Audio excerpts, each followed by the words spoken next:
Hello everyone, welcome back again. My name is Jesse, and then in today's tutorial we'll be learning about some common coding questions, right? Most of these questions are basic questions that usually appear during interviews, so we'll be trying to solve them in Julia. So we'll be trying to write a function to reverse a string, an integer, to do palindrome, all of them in Julia. So if you have a better way of doing any of these things, you can just put inside the comment section so that all of us can learn from it.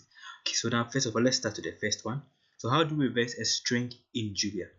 So let's create a simple string, and I'm going to call it as hello world, right? So perfect. How do I reverse the string? To reverse it, Julia gives you a very powerful function to help you with that, which is called a reverse function, which is an inbuilt function, right? So you just go with the simple stuff. So going to pass in our string, and then perfect, it's going to work for us. You can use it, you can also use it recursively. You can create your own recursive function to do that, but let's go with the simple ones. Okay, now there's also a simple way of doing it apart from using the reverse string, which is like this also, for example, which follows the splicing or slicing, right? So if I have a string like this and I go with 1 is to n, right? It's going to print a 1 to n for me. If I do it 1 2 3, it's going to print 1 2 3 for me. Okay, so in the same way, I can also use the same thing to be able to print the entire stuff. So if I go with this, it's going to print the last value, which is d, So in the same way, I can also go with like this, right? If I do it like this, go to print l. So the same thing can be used to reverse the string. So how do you do that? It's going to be like this. It's going to give me an empty string. Perfect. And I want to reverse the entire stuff with another one. So it's going to read from the back, just like the previous one. Perfect. So this is equivalent to Python's str, right? It's equivalent to Python's this, right? It's equivalent to Python this. So it's very simple and very easy to use to reverse a string. So that is how to reverse a string in Julia. Now let's see how to reverse an integer using these same things we have learned.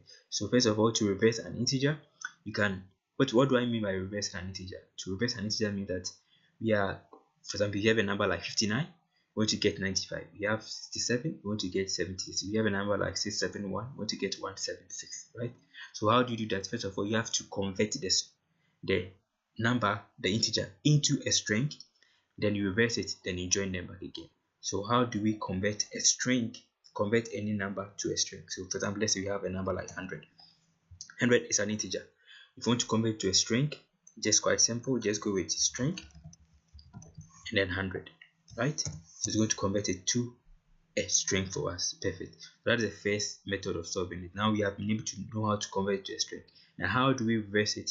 As we learned previously, you can reverse it with a reverse and then our number, which we had. So we had 100, so it's going to reverse. But if I do it like that, it's not going to work because you cannot reverse that. So I have to convert it to 100. Perfect, and it's reversing it for us. So this same thing can be done by using this step here, right? Perfect. So that has converted, it has reversed it for us. Let me change it and make it something different so that you see that it is actually reversing it. 009. Nice. So that is how to reverse a string. Now how do we get this number back again, the 100 back? So to get it back, you have to pass it. So for example, Julia has this function called pass. So the pass allows you to pass an integer, pass a string into an integer. So if I have a number like 100 for 10, it's going to bring it as 10 integer. If I have 100, it's going to bring it as 100. So this same thing can be used to pass this entire string here into an integer. So now let's see how to do that. So let's create a function. So function, and I'm going to call it as reverse int, right? And I'm supplying it a number. Then what I'm going to do first of all is that we learned that first of all you have to convert it to a string, then reverse the string. So we're going to convert that number to a string, and then we are going to reverse that string. And then after reversing the string, we need to pass it. So going to be pass. The pass take this int, and then this entire stuff here is this value here, right? Perfect. So done. So that is it. So that now we have been able to reverse a string. So let's try it and see.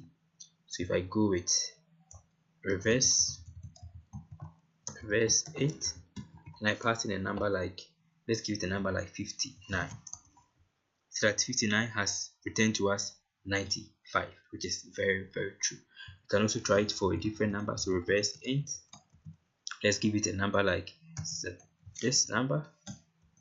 Perfect. So it's actually working. So that is one way of doing it. So this same thing, since we learned that we can use this here, this format, to reverse a string, we can also use that same thing to do that, right? So we learned that we can use this to do that. So let's try and see how to use that one to reverse this integer in that same function that we had. So it's going to be, this is what you're trying to use, right? So let's copy this, copy and paste, and then let's create it. So how do you do that? It's going to be, this is the reverse of it. So it's going to be this string here,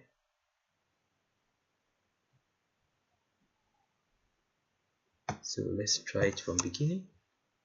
So we have this, so it's going to be our n that we had, then we are going to reverse it into the string and the n.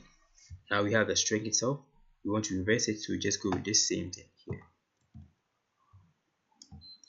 Perfect. So now to be able to reverse it perfectly, and then we are going to pass it. So pass int, perfect. So perfect. So now let's try it and see. Let's call it int2. Oops, okay, this is off. Okay, perfect. Now let's see how what is going to work. Let me bring it here. So reverse int2. Now let's give it a number 7. Perfect. Now it's working. So that is another way of reversing it. So thank you for watching this tutorial. See you. If you have any question or contribution, or you have a better way of doing this, you can put it inside the comment section so that everybody can be blessed. Please don't forget to subscribe, and then stay tuned for the remaining aspect. Stay blessed.